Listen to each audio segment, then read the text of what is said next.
In this tutorial, we'll explore how to add filters to an entity so that every message sent from it meets the criteria defined by the filter. First, locate the entity you want to update and double-click it.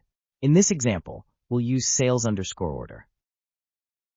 Click on Change to enter the entity's edit mode. Locate and click on Define Filters. This feature lets you choose the fields to use as filters for this entity and set their criteria. On this screen, each added table appears as a folder. Click the arrow next to a folder's name to expand it. To select and filter a field, double-click it. In this example, we'll filter the messages sent by the entity based on their creation date, so we select the Created On field. Then, on the right side of the screen, you can filter by individual values, multiple values, or ranges. Let's set a date range to filter this entity. Click on the match code to view the possible values. Select the desired value.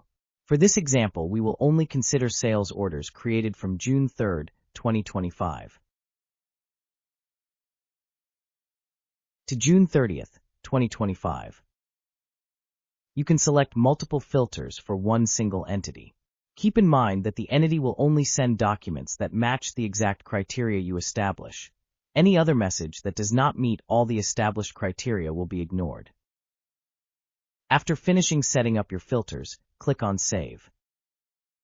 If you don't see a specific field available as a filter, check the selection box for that field in the field list within the entity's main configuration. If you want to review and confirm your filters, you can click again on Define Filters. Here you will see the current active filters for this entity. To delete a filter, just double-click on it on the left side selection panel. The filter then will be removed. You can now save again your configuration.